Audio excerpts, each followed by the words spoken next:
Hola, hola a todos los que nos acompañan, espero que estén supremamente bien con su familia o solos viéndonos, los acompañamos para analizar, para ver, para contarles cosas que de pronto no se habían dado cuenta de lo ocurrido durante la semana.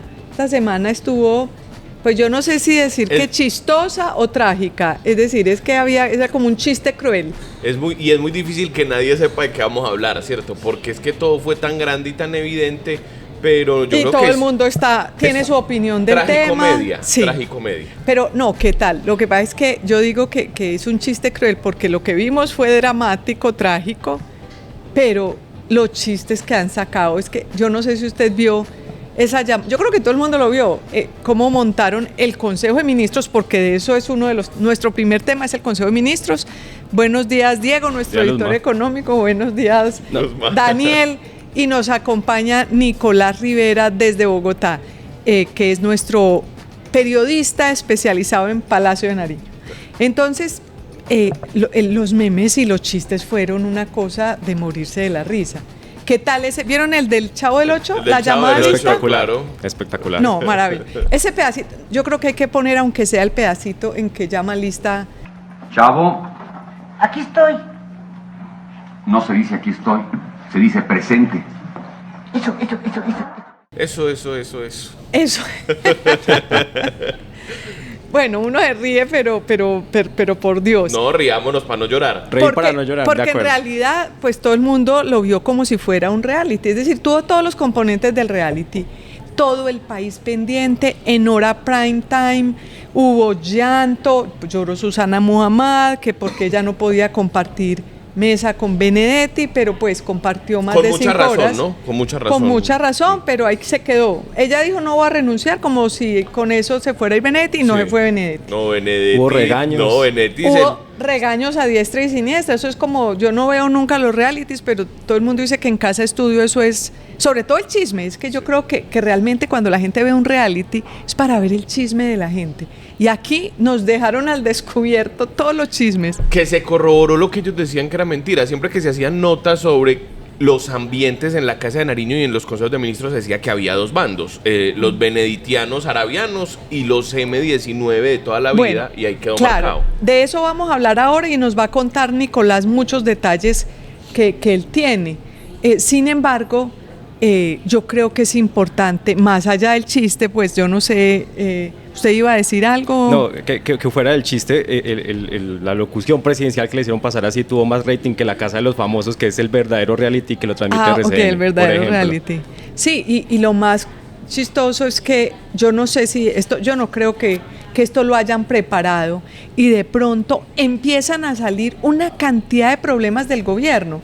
Es decir, es como, yo nunca había visto un presidente de la República en ninguna parte del mundo, de pronto habrá habido en algún parte, que se sacrifica, que se inmola públicamente porque en Espacio AAA dice somos un fracaso.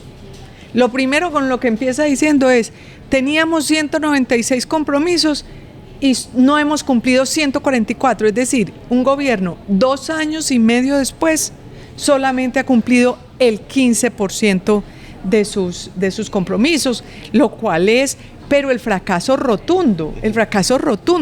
Entonces aquí hay 195 compromisos hechos, establecidos con el pueblo, de los cuales 146 no se han cumplido hasta el momento. Señores y señoras, anoten, los tengo todos por ministerio. Y entonces el presidente todo el tiempo era diciendo, no, pero es culpa suya, ministro, no, pero es culpa suya, ministro del Interior, de Educación, no, ministra de Justicia, usted no ha cumplido sus 2 compromisos. A todo el mundo le fue repartiendo culpas como si él fuera un convidado de piedra en el gobierno nacional. Él era el veedor, no el presidente, ¿no? Él sí, él no escogió a los ministros, él no es el responsable final. Pues un poquito lo que siempre nos ha demostrado ser Gustavo Petro. Gustavo Petro ha pasado por el mundo y por la vida echándole culpa a todo el mundo de a lo que a él le pasa. Es decir, él no asume ninguna responsabilidad. Recordemos lo del hijo. Yo no lo crié.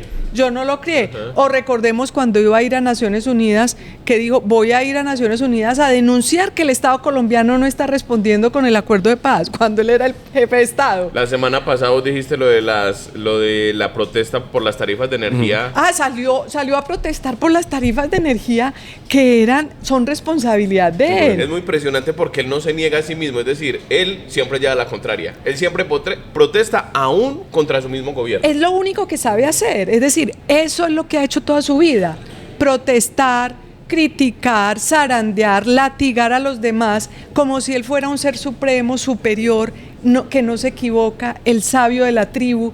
Todo lo que él dice es lo que está perfecto y los demás son una mano de mediocres que no son capaces de hacer las cosas que se necesitan. Y también llama la atención que la mayoría de los ministros asienten a esos llamados de atención de Petro confirmando ese fracaso. La mayoría, el ministro de Minas, por ejemplo, confirmaba el fracaso, no dijo ni una palabra ante ese regaño que tuvo Petro. Porque además les da miedo pelearle, porque claro, todo el que le ha peleado ha salido del gobierno. No, pero además con las cámaras encima, yo creo que ellos eran más conscientes del desbordamiento de eso y del papelón que estaban haciendo ante el país, que muchos preferían callar. Y que el mismo Gustavo Petro, porque es que yo creo que ese es un rasgo de su personalidad. Es decir, es un rasgo como que él disocia, como que mi papel siempre va a ser protestar, criticar, cuestionar. Yo no soy responsable de nada, Sí, es claro, como una cosa que disocia su personalidad. Pero pues, dicho esto, hay que empezar a hablar de las renuncias. Nicolás, cuéntenos un poco pues este papelón que hizo el gobierno, pues no sé, ya produjo unas renuncias y se anuncia que podría renunciar el ministro del Interior. Cuéntenos un poco quiénes han renunciado. Luz María, y a todas las personas que nos escuchan y nos ven en Mesa Central, un saludo especial. Efectivamente, este Consejo de Ministros inéditos produce hasta ahora la renuncia de 2 funcionarios destacados en sus respectivas funciones, como el director del DAPRE, Jorge Rojas, que duró apenas una semana nombrado en ese cargo, pero venía de ser vicecanciller del Ministerio de Relaciones Exteriores. Y era un personaje muy del corazón de Gustavo Petro, era de su línea de centro. Era amigo. Porque él era toda la vida, del proyecto político de toda la vida, ha estado con él al lado todo el tiempo. Efectivamente, y además ya hablaremos de esto en un momento, pero el presidente le expresó en Twitter un mensaje muy duro contra él, diciendo que él había generado el caos del Consejo de Ministros. Salió además el ministro de Cultura, Juan David Correa, una persona que venía del mundo editorial y también renunció directamente, textualmente, por decir que no podía compartir gobierno con Armando Benedetti. Y el colombiano confirmó que los próximos días saldría Juan Fernando Cristo, ministro del Interior. Están acordando con el presidente Petro qué día exacto sale. Va a haber más renuncias. La ministra Susana Muhammad también sería una de las personas que saldría y coincide con sus aspiraciones electorales de cara al 26, y hay otros funcionarios también que podrían salir en los próximos días. Pero fíjese usted, lo más grave de todo esto es que parte del show del Consejo de Ministros tuvo que ver con que se le revelaron muchos ministros al presidente Petro, porque ahí estaba Armando Benedetti. El presidente no solamente los atacó a su propio equipo, les dijo sectarios, les dijo que tenían dobles agendas, que tenían agendas ocultas, es decir, esa es otra característica del presidente, que es un desconfiado. Él desconfía de todo el mundo, cree que todo el mundo es malo, cree que en este país todos somos malos. Un líder no puede ser eso, no puede ser una persona que vive con desconfianza. Pues ya lo contaba yo un día, él dormía con una metralleta en su habitación porque él cree todos los días que lo iban a matar. Entonces, él ha construido, bueno, pero volviendo al punto... Es el rasgo del autócrata, ¿no? Que no puede confiar en nadie. Exacto. Entonces, sectario, les dice sectarios a los mismos de su grupo, era para decir, ¿qué tal todo esto para defender a Armando Benedetti? Es insólito. El preso necesita una segunda opción, cualquiera que sea su delito. Por eso yo nunca he votado por la cadena perpetua, usted tampoco, Benedetti.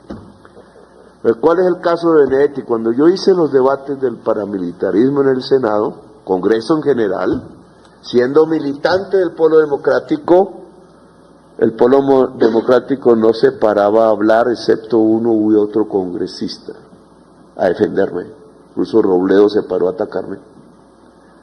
Y el primer congresista que se paró a defenderme en medio de la época paramilitar, de la gobernanza paramilitar y de un congreso entregado al paramilitarismo fue Benedetti. La única razón por que Benedetti esté al lado mío es porque sí tiene una especie de virtud, que es ser loco. Que era Batman.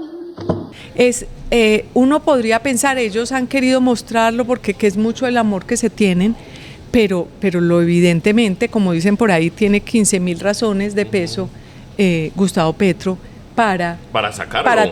Para tener a Armando Benedetti. Lo que se dice, todo lo que le sabe, los 15.000 millones. Los 15.000 millones que dijo él, que todos saben de dónde vino esa plata de la campaña, porque es realmente impresentable que el presidente de la República mantenga a Armando Benedetti y sacrifique a todo su equipo, a todo el equipo que ha conservado con él el proyecto político de izquierda. Es decir, el presidente renuncia, ahora sí realmente renuncia a los valores y a las convicciones ideológicas que él tiene solamente para salvar su pellejo. Se demuestra una vez más que todo lo que él está haciendo es siempre tratando de salvar su pellejo y envuelve a todo el mundo con unos discursos muy idealistas, pero los envuelve haciéndolos creer que él en realidad está trabajando por el bien de todos. Y la conclusión con esto que pasó es que no. Que definitivamente cuando él le apuesta a un personaje como Armando Benedetti, que acaba de ser llamado a juicio por la Corte Suprema de Justicia por corrupción, por un asunto de corrupción, cuando le apuesta a una persona que ha golpeado a sus esposas, según testimonios de personas y de ella misma, y de la justicia de España, entonces ¿cómo nos va a decir que prefiere a él que a todo su equipo de gobierno si no es porque Armando Benedetti le debe decir, presidente, usted verá qué hacemos? De hecho, ya él fue el que filtró los audios a la revista Semana cuando la pelea con Sarabia. Lo hizo él. Él los filtró fue para decirle al presidente, venga, usted me hace a mí, me cuida a mí, o ahí nos vemos. O se le viene un derrumbe. Pero, Luzma, Gustavo Bolívar dio una entrevista en la W Radio. Y entonces él dijo que cuando él estaba en la campaña para la alcaldía de Bogotá, que él era muy digno y que él no se iba a sentar con concejales zampones. En la campaña necesitaban a un político que se sentara con los zampones de la política nacional y que ese político era Armando Benedetti. Y entonces lo necesita ahora para otra campaña, ¿o qué? Eso es lo que estaba diciendo Gustavo Bolívar. Entonces que él no sabía, él casi que dice que los caminos, como la Biblia dice de Dios, los caminos de Dios son inescrutables, que los caminos de Petro son inescrutables y que él sabe para qué lo necesita. Claro, realmente esas personas, yo por ejemplo creo que algunos de ellos no renuncian porque si renuncian no tienen nada más que hacer. Varios de ellos. Obviamente Gustavo Bolívar sí es un libretista, claro, puede seguir en sus libretos, no necesita. Pero hay otros ministros que tal vez no renuncian porque no tienen que hacer ahora, porque su futuro, su presente, su pasado es Gustavo Petro. No, entonces es como una religión, como una iglesia a la que siguen a un señor. Pero quiero que Nicolás nos hable, con motivo de lo que acaba de decir Daniel, del tema de que Benedetti es el que habla con los zampones. Lo que dijo, porque es que en el Consejo de Gobierno se dijeron cosas muy graves, toquemos unas 2 o 3. Lo que dijo el director de la UNP, de la Unidad Nacional de Protección, Rodríguez, que ha sido mano derecha de Petro en todas sus denuncias sobre el paramilitarismo. Es decir, el gran investigador de Petro es Rodríguez, es Augusto Rodríguez, no es Petro, sino que Petro era el que daba la cara y presentaba las denuncias. ¿Qué fue lo que dijo Augusto Rodríguez en ese Consejo de Gobierno que implica efectivamente a Benedetti con un tema aparentemente de un delincuente? Luz María, el director de la UNP señaló a Benedetti de presuntamente haberse reunido con alias Papá Pitufo, conocido como el zar del contrabando, durante la campaña de 2022, y Rodríguez asegura que puede sostener que esa reunión sí existió y que alias Papá Pitufo querría ingresar dinero ilegal a la campaña del presidente y que en su momento el director de la UNP le advirtió al entonces candidato Petro. Además, el comentario de Rodríguez, que es de la entraña, como ustedes decían, del presidente, se sumó al hecho de que como Petro comparó a Benedetti con Bateman, el excomandante del M-19, pues Augusto expresó su molestia por esa comparación y dijo que él no era ningún sectario y que insistía en que era insostenible la presencia de Armando Benedetti. Por último, para terminar, quiero pedir un inmenso favor. ¿Sí? No acepto que se compare el señor Benedetti con Jaime Bateman, se lo pongan en el mismo. Jaime Bateman, el hombre caribe, el hombre limpio, el hombre transparente, el hombre alegre, que nos enseñó a luchar con alegría. La revolución es una rumba. Sí, precisamente Augusto Rodríguez es una pieza fundamental en esa división que hay dentro de la Casa de Nariño, es decir, eso que pasó en el Consejo de Gobierno era que ya era como una olla a presión, ya el tema del problema entre los dos bandos había acumulado tanto gas que de pronto explotó. Entonces, realmente Augusto Rodríguez ha sido fundamental en esa pelea, porque Augusto Rodríguez fue el que finalmente, frente a el otro grupo que estaba, Laura Saravia, uno no metería a Benedetti, digamos, ellos los petristas pura sangre los ponen juntos porque no son de ellos, pero ellos dos no están juntos. Y no hay que olvidar otro personaje que era Verónica Alcocer, porque mientras Verónica Alcocer estuvo, mientras ese matrimonio duró entre comillas, no sé, yo no me consta nada, mientras duró, Laura Saravia tenía todo el apoyo, ahí tenía todo el poder. Pero cuando ocurrió todo lo que ocurrió, que salió este video de Panamá, en el cual sale Gustavo Petro con una mujer, mucha gente piensa que es Augusto Rodríguez el que lo graba y lo filtra. En ese momento se rompió del todo, el presidente Petro se liberó de Verónica Alcocer voló de la Casa de Nariño, Laura Saravia empieza a perder poder y todo el grupo de petristas pura sangre empieza a ganar el poder dentro de la Casa de Nariño. Desde ese momento es que Laura Saravia dice: yo me voy, yo me quiero ir, yo me voy a ir, y entonces le ponen... Que sea para donde los empresarios, ¿no? Que para los empresarios, que entonces que me quiero ir para una embajada, finalmente le dan la Cancillería para sacarla de la Casa de Nariño, porque si bien no ha perdido el cariño y el aprecio del presidente Gustavo Petro, pues ya perdió toda la capacidad de maniobra que podía tener y ganaron.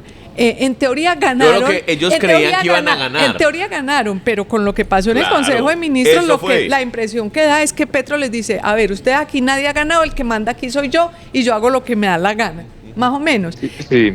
Pero no sé, Nicolás, ¿usted qué más sabe del tema? Sí, Luz María, precisamente devolviéndonos un poco al Consejo de Ministros, esto que usted acaba de escribir desembocó, podría decirse que Benedetti es la gota que terminó de derramar el vaso, porque antes del Consejo de Ministros, ¿qué sucedió?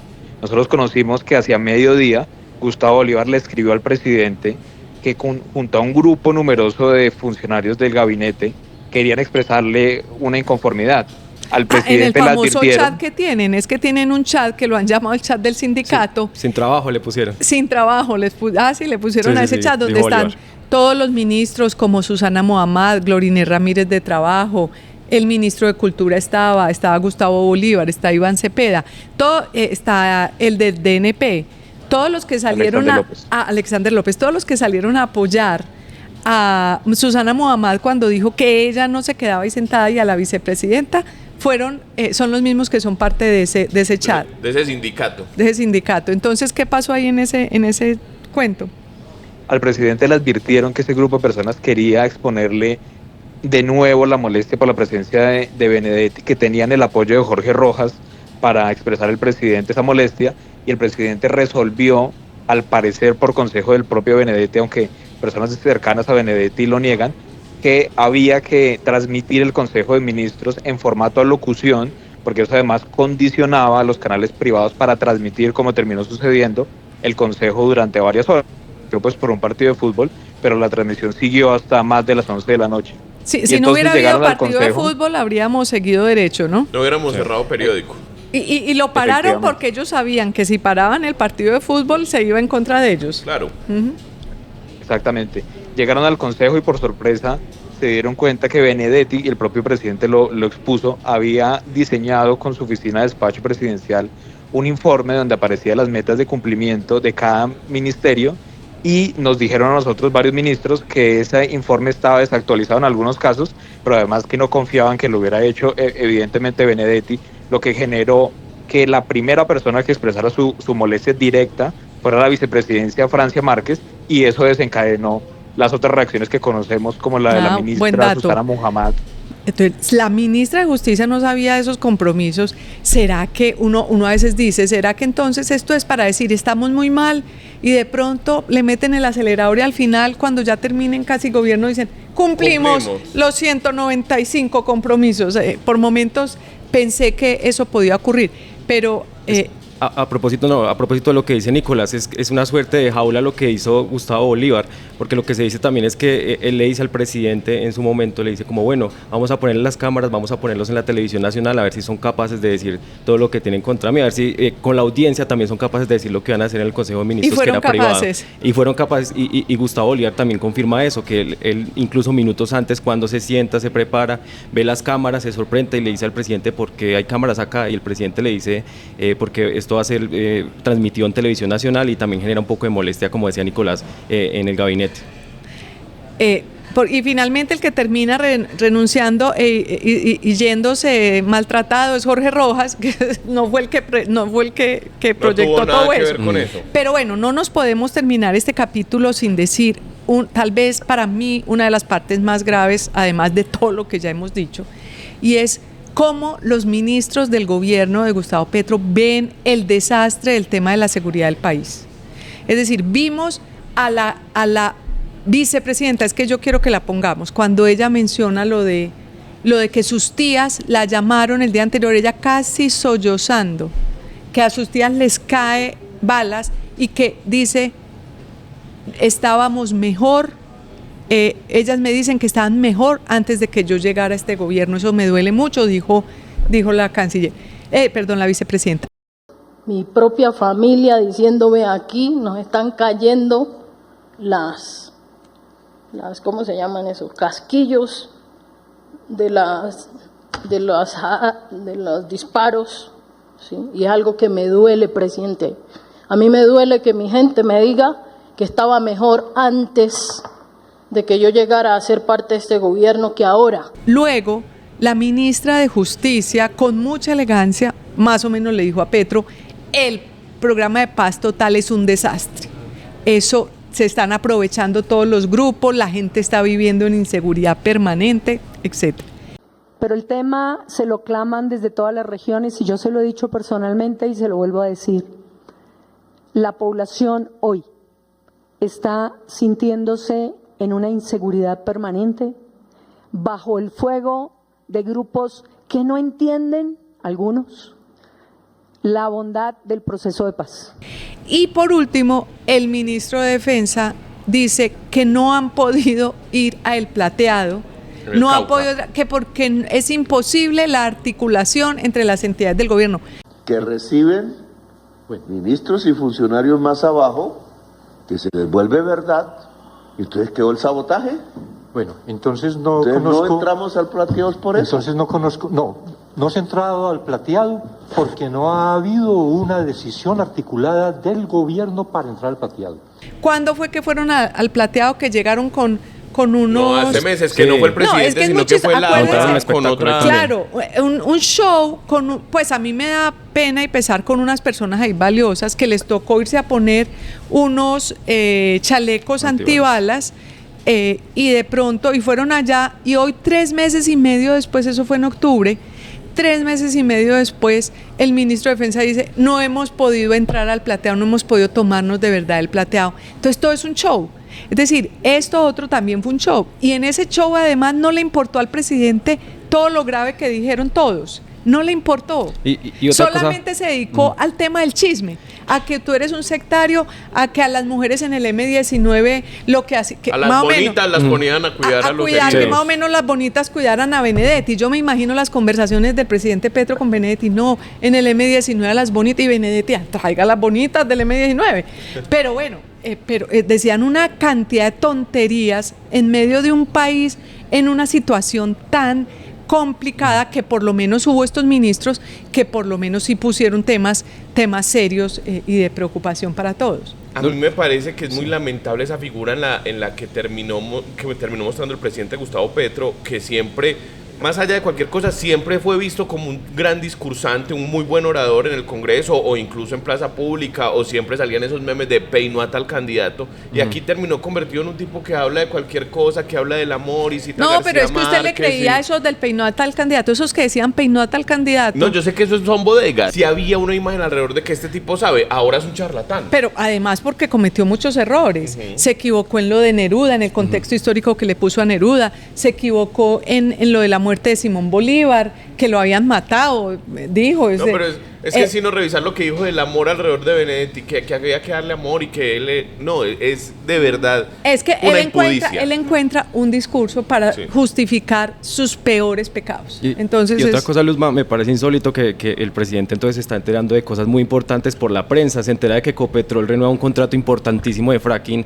en Estados Unidos por la prensa, y después al día siguiente pide que lo tumben, que vendan esa operación. Sí. Es decir, él en realidad... Yo creo que de todo lo que estaba pasando ahí se estaba enterando, porque él dijo, leí esta mañana en el periódico El Tiempo que seguíamos con el fracking hasta el 2027. ¿Cómo así? ¿Quién dijo? O sea, aquí eso no se permite. Es decir, un tema tan importante como ese no lo conocía. Entonces, en realidad él se la pasa entre el Twitter y diseñando discursos que ya cada vez son más repetitivos, de Aureliano Buendía, de Simón Bolívar, del M-19. Ya si uno lo oye, es lo mismo que ha dicho permanentemente. Nicolás, para terminar, ¿tenías algo? Sí, Luz María, hay un rasgo importante que el presidente hizo en su defensa respecto a la idea de sostener a Benedetti y a Laura Sarabia en el gabinete, haciendo la relación a que es como un sancocho en el que metes muchas cosas y que la política en esencia requiere otras opciones y otras formas de ver la vida. Pero ese mismo rasero no lo aplicó cuando al inicio del gobierno sacó a personas de otras orillas más de centro, Alejandro Gaviria, Cecilia López, José Antonio Campo, que se sepa hasta hoy con ningún cuestionamiento de tipo penal o como los que tiene Benedetti, y ahí los raseros del presidente no aplican de la misma manera. La pregunta es, ¿por qué con Benedetti es distinto? La defensa que dijo ese día acudió a todo tipo de figuras, le dijo que desde que era un loco y que esa era una supuesta virtud, hasta la defensa propia de que supuestamente era el único senador uribista que en su momento lo alcanzó a defender y está en sus debates, absolutamente atrapado por alguna situación anómala en manos de Armando Benedetti, el presidente de la República. Y justo hablando de eso, llamó la atención que fueron casi 6 horas de Consejo de Ministros y uno no le escuchó la voz a Benedetti, recibió palos, recibió de todo, pero el que lo defendió siempre fue Petro. Claro, él no podía hablar. Yo creo que hizo bien en no hablar. Yo quiero decir una cosa, Luzma, y es que a mí no me gusta mucho cuando ese discurso que se ha armado de que él está secuestrado sin duda le deben saber muchas cosas, pero no es que esté secuestrado es que es... Lo decidió, exactamente. Uno es sus decisiones. Porque eso coincide, y coincido con lo que decía Nicolás, que realmente este discurso de Gustavo Petro fue una contradicción total a lo que él le había vendido al país.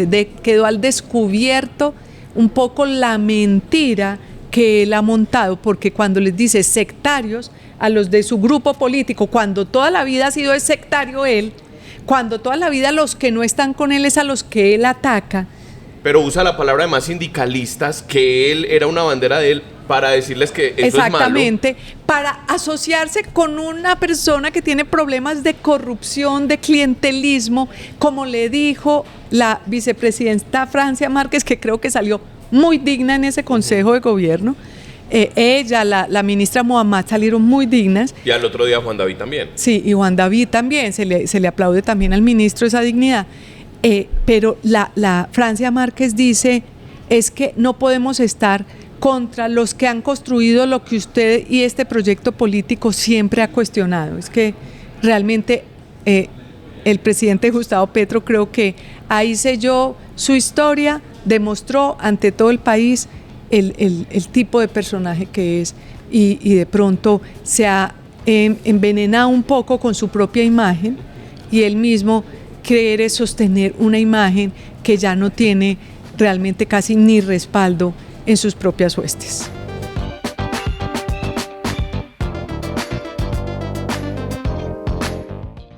Bueno, esto es Mesa Central, el video podcast del Colombiano en el que analizamos la realidad nacional y también de Antioquia y Medellín.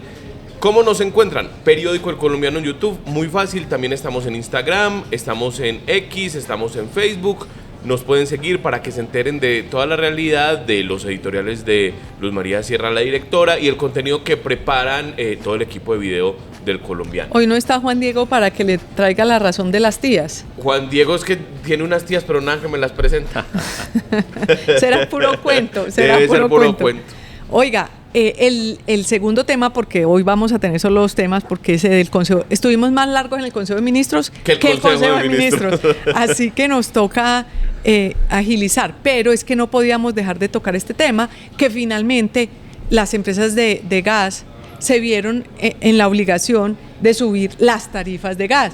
Un dato impresionante, el de Banti, que cubre sobre todo el centro del país, como Bogotá y ciertas otras regiones, que dijo que subía 32% o 36%. 36%. Cosa que se venía anunciando hace mucho rato. Claro, entonces nosotros buscamos a EPM y EPM nos dijo que ellos iban a subir 22%, entre 20 y 22% en las tarifas de gas. ¿Qué es lo que pasó? Pero yo quiero en eso contar una cosa. Me acordé inmediatamente de la polémica de, creo que enero del 2023. La viceministra del momento de Minas y Energía, Belisa Ruiz, dijo: aquí nos están metiendo los dedos en la boca con un informe que había sacado Irene Vélez. ¿Se acuerdan? En ese momento, claro, la ministra era Irene Vélez, polémica en su momento. Polémica porque en realidad no sabía nada. No tenía ni idea de lo que estaba hablando, pero además sacó un informe diciendo que Colombia era autosuficiente en gas. ¿Por qué sacan ese informe? Pienso yo. Primero, porque no entendieron los resultados, porque los resultados no decían que era autosuficiente.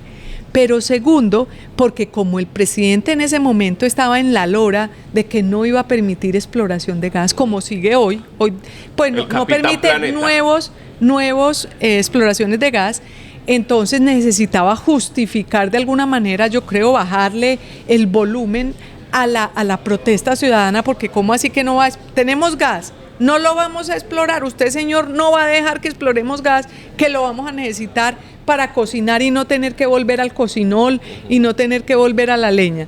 Pero entonces, en ese momento, esa viceministra también, muy, muy corajuda, dijo: no, pues yo renuncio porque yo no puedo firmar un informe que es mentira. Y la equivocación era que decían reservas. Hay una diferencia entre reservas probadas y reservas, hay otro nombre técnico, pero son reservas que de pronto hay y las reservas probadas. Y ellos estaban hablando de las reservas que de pronto hay. Y las reservas que de pronto hay no se pueden contar porque no están en el bolsillo. Pero sí, bueno, no están exploradas. Cuéntenos un poco, Diego, cuál fue todo ese rifirrafe de estos días. Ay, como lo decía Daniel, es una tragedia anunciada, porque Naturgas venía desde hace un año exactamente subiendo el tono, como usted lo comentaba, Luz María, la viceministra, diciendo que las reservas no iban a alcanzar, que iba a llegar el punto en que la demanda de gas en Colombia iba a ser más alta que las reservas disponibles. Digamos, el modus operandi del gobierno Petro, ¿cuál era? Era cada vez que se encendían esas alertas, el gobierno salía a decir: si tenemos reservas, Ecopetrol tiene la capacidad, pero que en este momento incluso lo está diciendo: ¿por qué no le preguntaban a Ecopetrol? ¿Por qué no esperaban a que Ecopetrol surtiera ese gas a un precio más barato? Pero más allá de esas palabras del gobierno, que nunca ha sido capaz de probar que ese gas se puede conseguir más barato, hoy los colombianos amanecen, o bueno, desde esta semana amanecen con la noticia de que el gas se va a incrementar prácticamente en todo el país. Como usted lo decía, en el caso de Bogotá va a ser hasta un 36% con Banti, y para los antioqueños EPM lo va a poner entre un 20 y 22% más caros, que incluso EPM el año pasado desde diciembre ya estaba advirtiendo: no encontramos el gas suficiente para abastecer el próximo año. ¿Qué pasa? Las compañías van a tener que salir al mercado a importar más gas. Eso encarece dos componentes, que para simplificarlo es el componente de la molécula y el transporte de ese gas. ¿Cuánto cuesta transportarlo, traerlo al país, importarlo?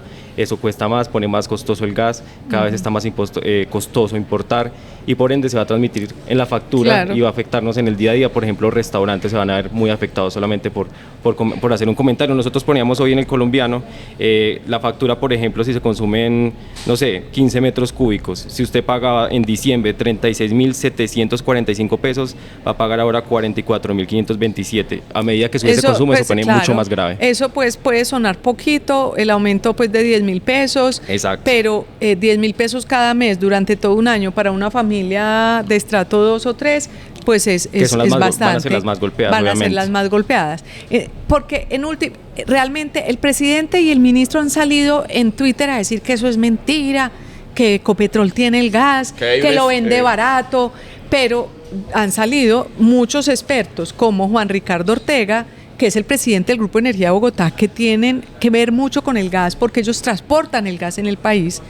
Y él dice, presidente, averigüe bien, no le están dando la razón, no le están dando la información, un poco lo mismo que pasó con el fracking, un poco, no le están dando la información, presidente, no están vendiendo, eso no está, y lo ratificó el gerente de Empresas Públicas de Medellín, diciendo, no, es que a nosotros vamos y le pedimos a Ecopetrol solamente nos da una parte, entonces hay una parte que no nos surte, entonces nos toca ir a un mercado secundario, que es donde están los privados, que uno no sabe qué privados están haciendo su agosto. A mí me parece extraño ese doble estándar del presidente Petro.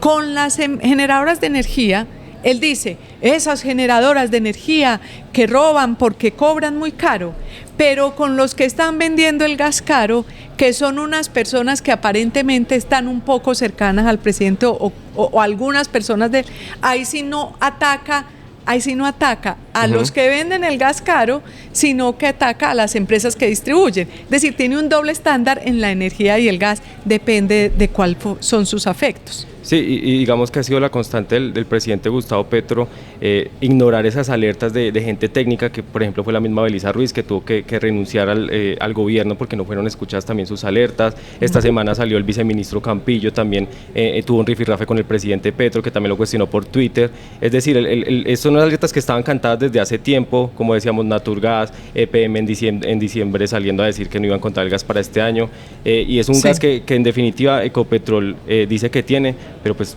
¿dónde está? No. Mire, aquí está una persona que está en su cuenta de X, Sergio Cabrales, que es un experto, un duro en el sector de energía, pone un gráfico, es que el dato mata relato, como dicen. El gráfico es de la UCME, que es la entidad del Estado que mide cómo está el gas, y el gráfico, que lo podemos ver, muestra que para 2025 ya el gas que hay no cubre la demanda. Y lo peor es que si uno mira el gráfico, esto se pone más grave en los próximos años. Es decir, la posibilidad de que nos quedemos sin gas para los próximos cocinar años y para todo, pues es gravísima. Es decir, el presidente Gustavo Petro, otra vez volvemos al tema, él cogió un discurso porque el discurso le parece magnífico, le cala. Él vive en un estado de propaganda y no se da cuenta que ese discurso que construyó alrededor del gas lo que va a hacer es aún peor las condiciones del medio ambiente del país. Porque los primeros que van a sufrir por ese incremento de los precios va a ser la población más vulnerable. Van a tener que volver, o todos vamos a tener que volver a cocinar con leña o con cocinol, que son tremendamente contaminantes. Pues María, no dejemos de mencionar las cifras históricas del colombiano. Ah, sí, es que estuvimos de cumpleaños. Estuvimos de cumpleaños, que dijimos que no son 113. 100 más 13. 100 más 13. 100 más 13, porque somos 100, porque tenemos todo lo mejor de una institución construida hace muchos años por mucha gente valiosa, y tenemos 13 años porque estamos innovando, y ahora estamos innovando de tal manera que en enero batimos nuestro propio récord de páginas vistas. En enero tuvimos un mes que normalmente tiene sus primeros días, es difícil, sí. Tuvimos más de 50 millones de páginas vistas. No batimos el récord de usuarios porque nuestro récord de usuarios estuvo en agosto del año pasado, 12 millones de usuarios en un mes, pero nos están viendo, nos están leyendo aquí en Medellín, en Antioquia, en Colombia. También tenemos muchos lectores en Venezuela y en Estados Unidos que nos acompañan. Entonces estamos creciendo. Muchas gracias por recordarlo, Diego. Muchas gracias a todos los que nos escuchan y han sido lectores del Colombiano, porque es a ustedes a quienes nos debemos. Son con ustedes con quienes queremos construir unas, para estar en la onda, narrativas que privilegien los valores en los que creemos, el valor de la justicia, de la no corrupción, de la equidad, todas esas cosas que queremos que que construyamos entre todos un mejor país. Bueno, muchas gracias, mucha carreta, que tengan un buen día.